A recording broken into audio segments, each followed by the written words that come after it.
Today we are going to do Unit 5, Lesson 2, and it's going to follow directly after what it was that we had learned yesterday.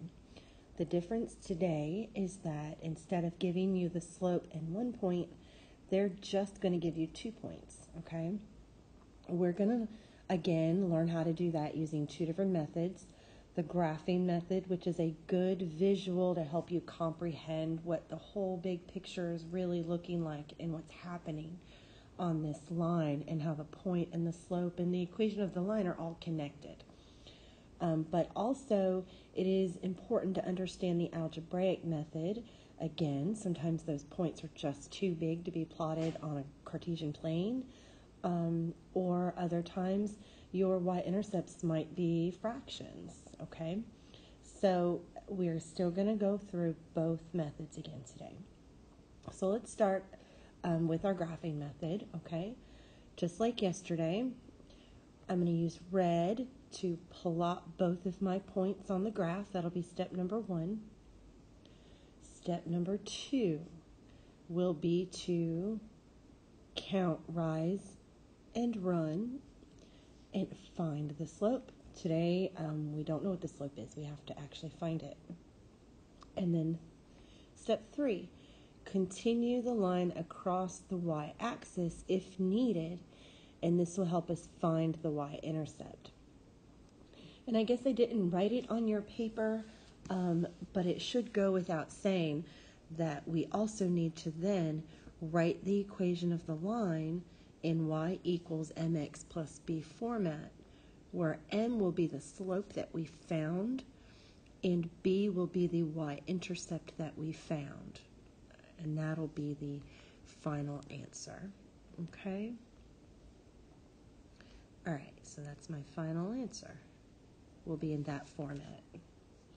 So let's go ahead and look at example 1. Example 1.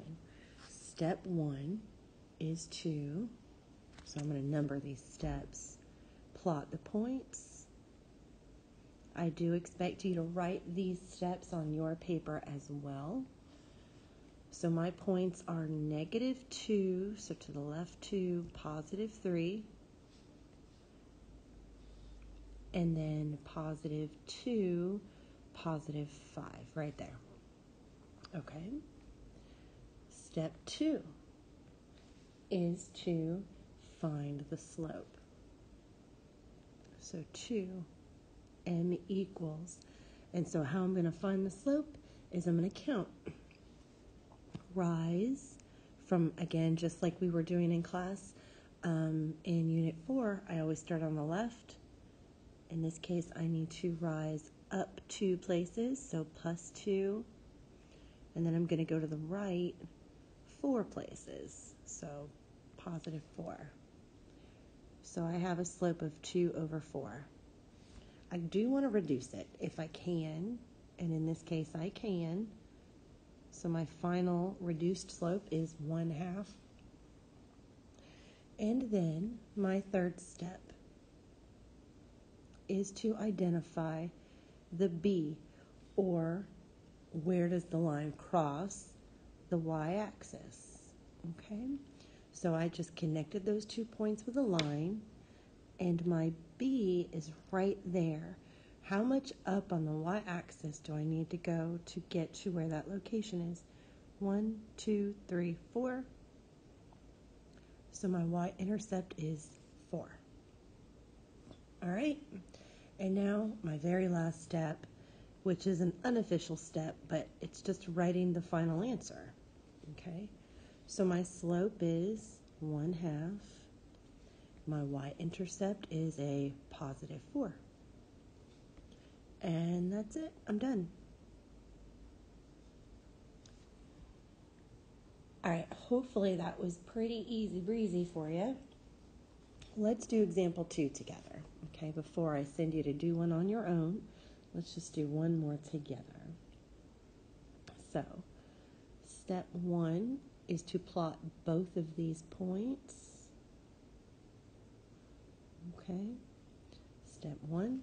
So I'm going to go ahead and, as accurately as I can, to the right 2, down 1, to the right 4, down 6, 1, 2, 3, 4, 5, 6, way at the bottom. Okay. Next, what I'm going to do, step 2, is find the slope between these two lines. So I'm going to start at the left and go down 1, 2, 3, 4, 5. So down 5 means I need to put negative 5. And then to the right 2 is a positive 2. So my slope is negative 5 over positive 2. And I can't reduce that, so I can just leave it how it is. And now step 3, I am going to cross these or connect these points with a line. And if I do that, if I stop too soon, it doesn't really help me out because I don't know still where this is going to cross the y-axis, okay?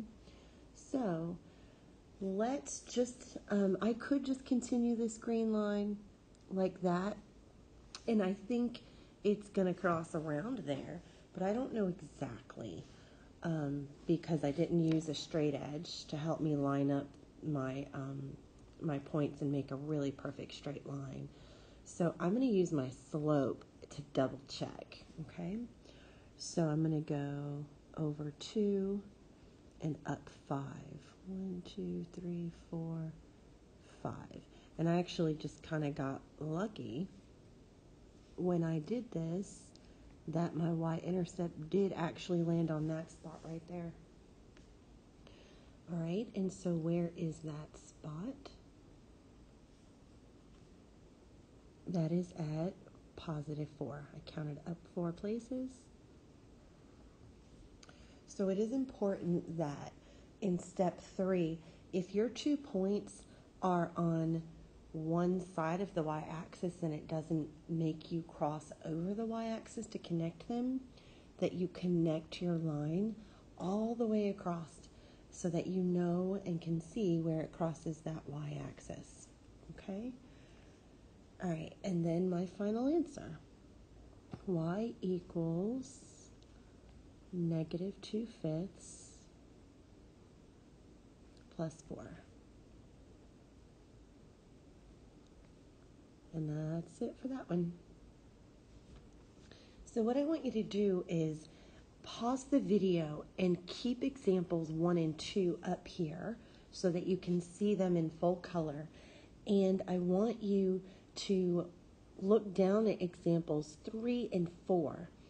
And I want you to try 3 and then watch number 3. And then try 4 and then watch number 4. All right? So go ahead and pause the video now.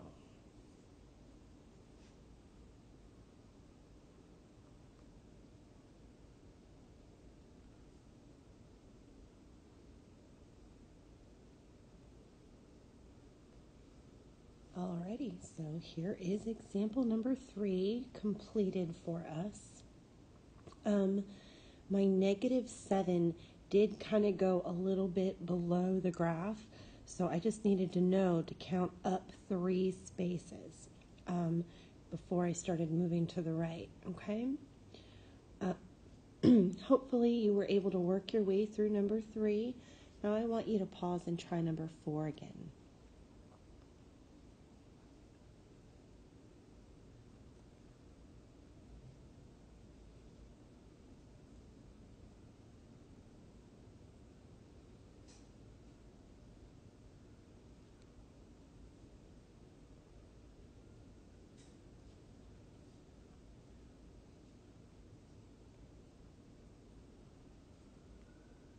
And here's our solution for number 4.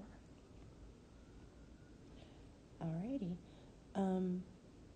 Let's go ahead and I want you to do the same thing with 5 and 6. Try number 5 on your own and then come back and check your work and your solution with mine.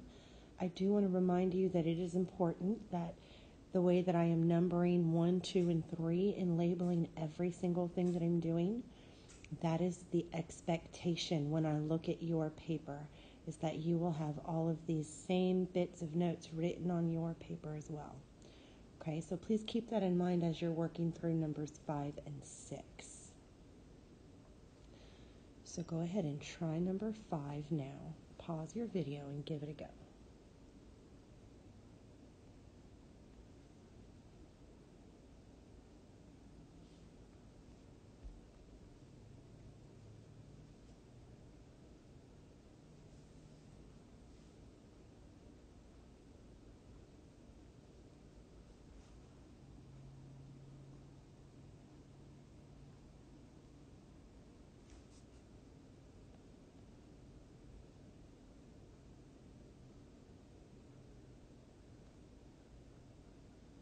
All right, and here's my solution for number 5. Let's try, and again in number 5, notice that my 2 points were both on the very left side of that y-axis, so I had to continue my line really far up there to make sure that it crossed the y-axis, okay? And it's okay that I do that because these lines really do go forever in both directions, so if it helps to put those arrows there to remind you of that, feel free to do that. Alrighty, so number 6, let's go ahead and plot these points and get that process started, okay? Pause the video while you complete example 6. And so this one, I didn't have to rise anything. I had to run 2, so 0 over 2 is my slope, which reduces to just 0. Okay, and now what I'm going to do is connect these points, but I'm going to cross them all the way over so that they pass through the y-axis, and then my y-intercept is right here at 3. So when I write this equation, y equals 0x plus 3, remember that we are going to simplify this because 0x's, you don't need to put that. I should just have y equals 3. All right, so there's an example of a 0 slope, and you can clearly see that that's the horizontal line. Okay, perfect. So the graphing method is a really good, easy way to see how everything is working together and to make those connections. But the algebraic method is definitely a method that we need to know how to do. It will help us with larger ordered pairs, and it will also be useful when I have a y-intercept that is a fraction, okay? And for some of us, eventually, the more that we do this, we're going to find the algebraic method a whole lot faster than the graphing method as well. So that is one benefit, okay? So let's talk about how we're going to do the algebraic method. Step 1, we're going to use the slope formula to find our slope. All right, our next step is to use one of the ordered pairs, and then we will plug in the m and the x and the y from one of the ordered pairs into the slope-intercept formula. Okay, so after we do this and we know what the b is, now it is a lot like yesterday, right? As soon as I've done step 1, it's just like what we were doing yesterday. Once I know what the slope is, then I just have to find the b, okay? Solve for the b. And then, of course, your last step is to use m and b and write your equation, okay? And I said yesterday that this should have been a step that we officially had written down yesterday. Actually, it was step 3. Okay, I must have been thinking about the graphing today. I did not include it in today's graphing, but we did end up adding that and making that our unofficial last step. Okay, write the final equation. So let's go look at an example. And I kind of already worked our way through number 1 for us, so that it was already, the formatting is still already there. And this is how I want you to do all of your examples, okay? So let's begin by finding the slope using the formula, okay? So let me write the formula one more time just so that we remember it. Okay, so my y values have to go on top, okay? So I'm going to do negative 14, and I'm going to do a 2, and then on the bottom I'll have the negative 9, and, and that 3, and then I want you to remember that the minus sign is included in the formula. So I do this in a different color just to remember and make sure that I keep that minus sign in between my two numbers, okay? And so negative 14 minus 2 is negative 16. Negative 9 minus 3 is negative 12. And then I need to reduce this fraction. It'll give me a positive 4 over positive 3. And then I'm going to have to bring that down 4/3. That's my slope. Okay, next we need to use one of the ordered pairs. So for today, I'm just always going to use the one on the right, okay? So 3 and 2 is the ordered pair, and then I'm going to plug them in. So 3 is my x value, 2 is my y value, and then 4 over 3 is my slope. Okay, let's go ahead and put this 3 over 1. 4 over 3, 4 times 3 is 12. Okay, and then 12 over 3 times 1, that equals 4. So what I will need to do is subtract 4 from both sides to get the b by itself. And that makes all this cancel. 2 minus 4 is negative 2. And then I brought down my b. And so I now know that the y-intercept is negative 2. If the fraction got a little dicey for you, let me see. Let me just come down here at the bottom and show all my work. All right, so what I had was 2 equals 4 plus b. Okay, so some people were asking me, how come I subtracted the 4? Well, then I had this right here when I reduced the 12 over 3. And so to get that b by itself, I had to do the opposite of positive 4, which is negative 4. Okay, so that's why I decided to subtract the 4, because it was the inverse operation. Alrighty, hopefully that helped clear that up. And then step 4 is to write it in slope-intercept form, okay, where the slope is coming from up here, the 4/3, which I had to find, and then the y-intercept is coming from over here, which I also had to find. And that is my final answer.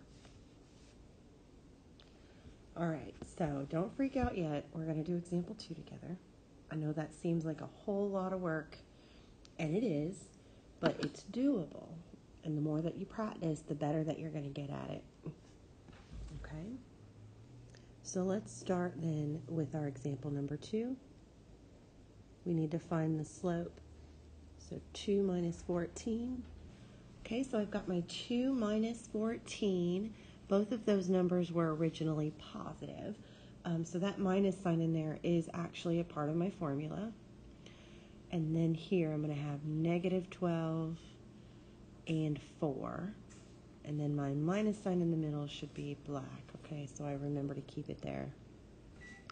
All right, now let's go ahead and simplify. 2 minus 14 is negative 12. Negative 12 minus 14 is negative 16.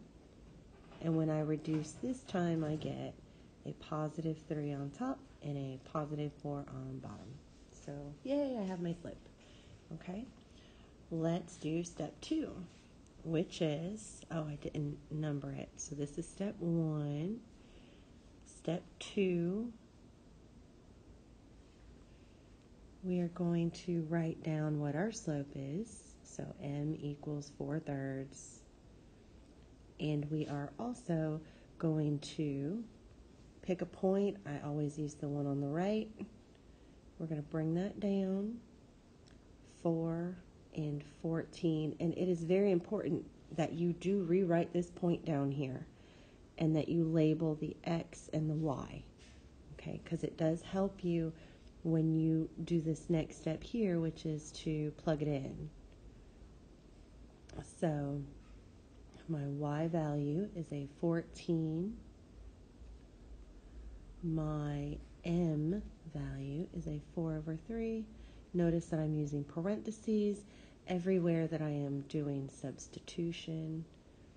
Okay, my x is a positive 4. And then finally, I am going to find what the y-intercept is. So let's simplify now. Put this over 1. Oops, I wrote my slope wrong. It should be 3/4. Let's try that again. Alrighty. So multiply straight across. 3 times 4 is 12. Multiply straight across the bottom as well. 4 times 1 is 4. Bring down the plus b. Bring down equals 14. Now I'm going to reduce this. 12 divided by 4 is 3 plus b. Okay. Now I'm going to get the b by itself by subtracting. And I know that 14 minus 3 is 11. So 11 equals b. Circle this in green because now I know my y-intercept. And then I'm going to come over here and finally put it all together. Okay, so y equals blank x plus blank. And I need to plug in my slope. And I need to plug in my positive 11 for my y-intercept. And that is the equation of my line.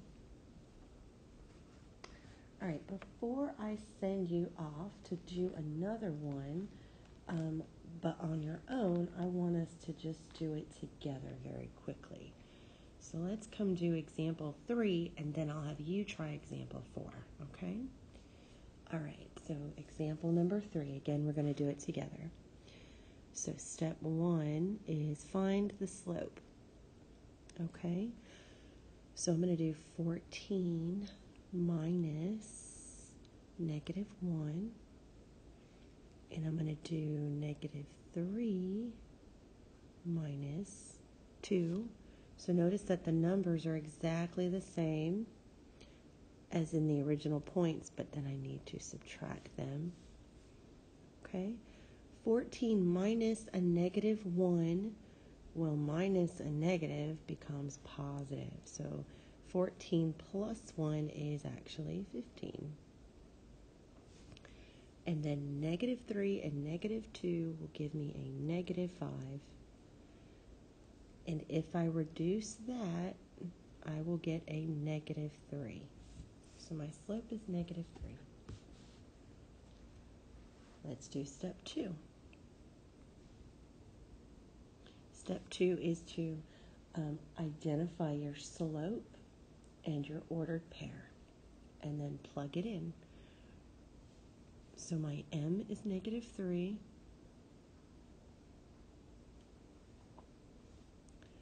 And the ordered pair that I use is on the right. So 2 comma negative 1. Be sure to label your x and your y value. Okay, and then what we're going to do is plug all 3 of those into this equation here. I know an m, an x, and a y, so what I'm going to end up left with is a b to solve for. Okay. And let me just put all my, remember to use your parentheses when you do your substitution. So my slope is -3. My x value is a 2. My y value is a -1. Everything is plugged in, so now I am ready to simplify. -3 times 2 is -6 plus b. Okay, and then the inverse of -6 is +6. Do that to both sides. Get the b by itself. -1 plus 6 is 5. And now I know my y-intercept. And now I am ready to plug the slope and the y-intercept right in to the final answer. Okay, +5.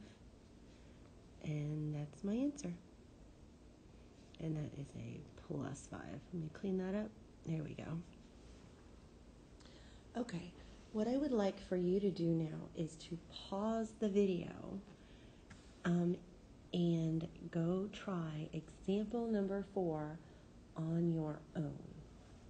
It should take a couple of minutes, and if you need to raise your hand and ask Ms. Brown for help, that's totally fine, but it is important that you are trying this on your own while it's just a practice, and you can check your work and your answers with somebody before you start your practice assignment. So pause now and give it a try.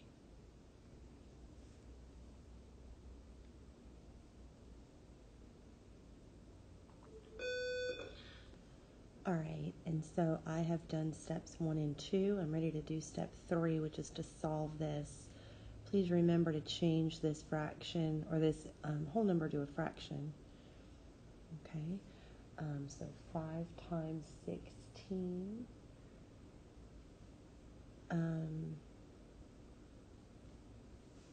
is 80, and then 8 times 1 is 8. That's going to reduce to 10.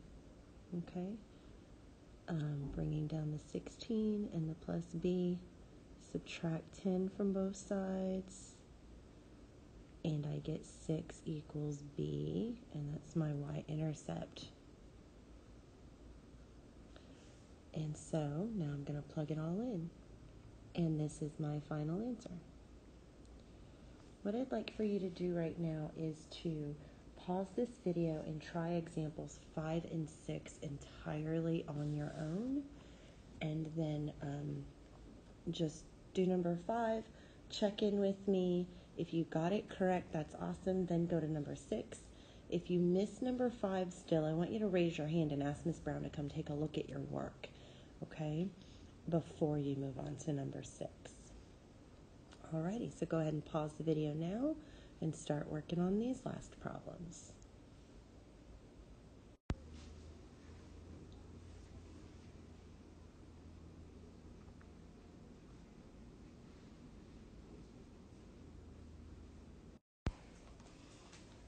Okay, so those are my examples 5 and 6 completed for you. And those are all the examples for today.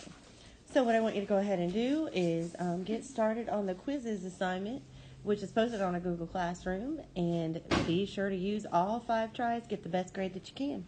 Tomorrow's lesson is going to be a review on every different way that we've learned to write equations of lines from different pieces of given information.